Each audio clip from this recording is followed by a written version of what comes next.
Welcome to Week 13 of the BTFL Season 2. We got the first game of the Thanksgiving series. Milwaukee Warriors are going to Detroit to play the Mustangs. Marino comes back from injury. He's been on the bench for 2 weeks because of injury. He takes it off by throwing it down the middle to his favorite receiver, Bill Brooks. And then he'll follow that up with Bill Brooks catching it over the middle for the touchdown, 7-0 Milwaukee.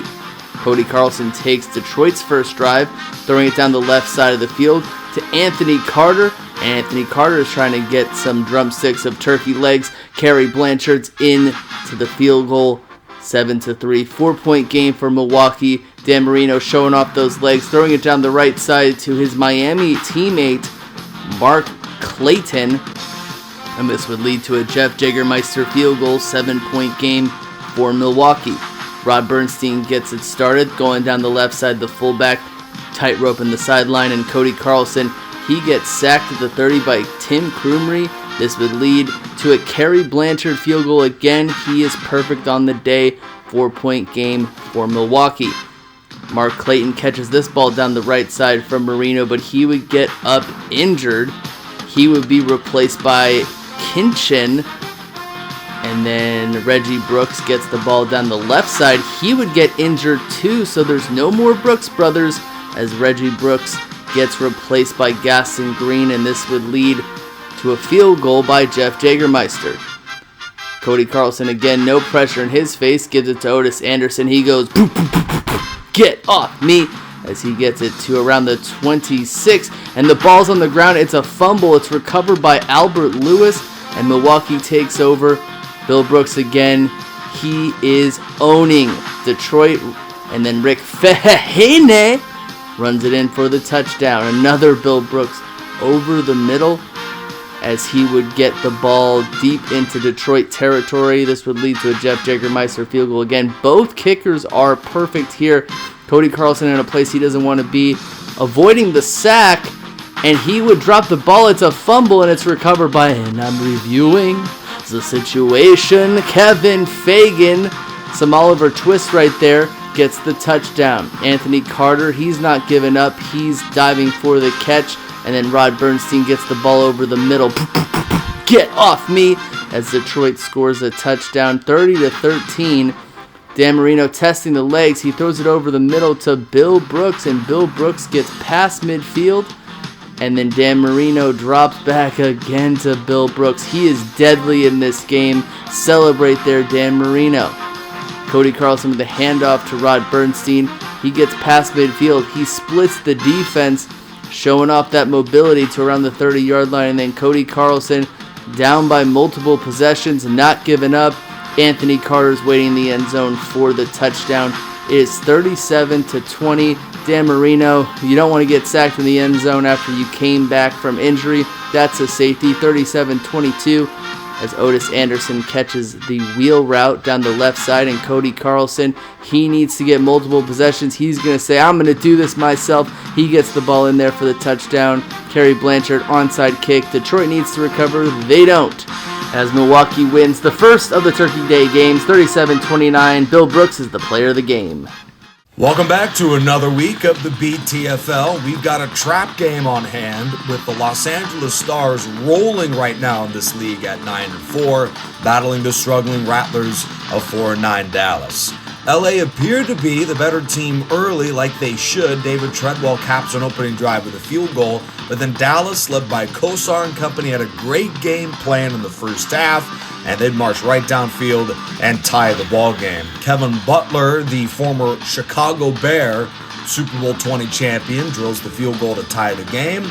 Ellard is the target of this deep ball, but Mark Murphy, former Redskins Super Bowl champion, picks off the pass, and Dallas would provide a huge scare to the Stars as they march right downfield.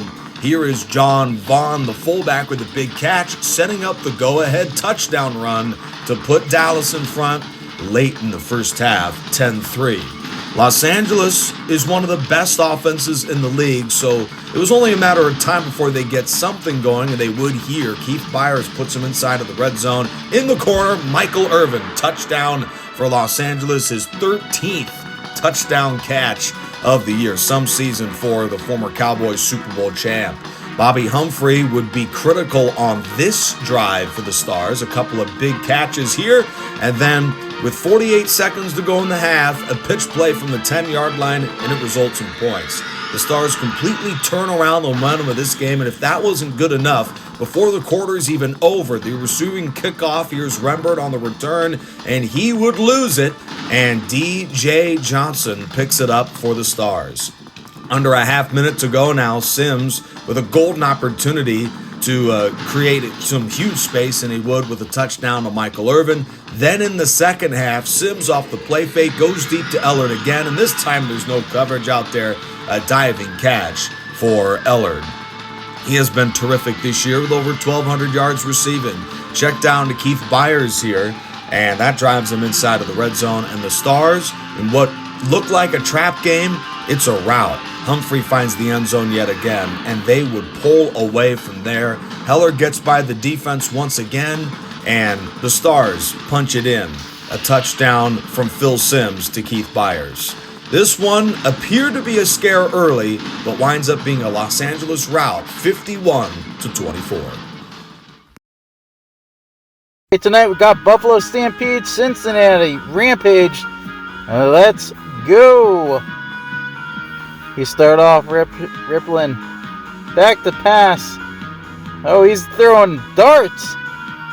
Could he go all the way? No, he's going to get stopped. Buffalo holds them to 3. Cincinnati's up 3-0. Next up, Testaverde is back to pass. Can he find an open man? I think he's got one. Into coverage. Gets stopped at the 20, but guess what? They got a great running game. Jackson's in. It's a touchdown. Buffalo's up 7-3. Back to pass one more time. He finds his man of the hour. Gets stopped once again short, but you know what? He's persistent. Finds him again. Let's make it 10-7 Cincinnati. Now Buffalo is getting the ball back. And let's see. Uh-oh. We got a case of Butterfingers here. It's a fumble. Cincinnati recovers right in the red zone. All they could do, though, is come up with a field goal. It's 13-7. Testaverde. Can he rally back Buffalo? Finds a guy. It's his tight end, Pete. Gets about to the 30. Ooh. Somebody needs to practice. They missed that field goal. Well, Buffalo does get the ball back, though. Testaverde seeing what he can do. Ooh. Sacked. He's going to feel that tomorrow. They get the ball back, but unfortunately he misses. Testaverde back one more time. Can he lead a good comeback? Whoa, Jackson wide open all the way. And we have a ball game. It's 14-13 now, Buffalo. Trying to rally his troops to Cincinnati. Ooh, that looks like it hurt. He's out. It means we're getting back up quarterback. Freezy. Can he lead this team to a comeback? 4th down. He's looking out of bounds. And that's why he's on the bench, ladies and gentlemen. Jackson gets the ball back, and he's making the most out of it. Wide open, goes all the way for a touchdown.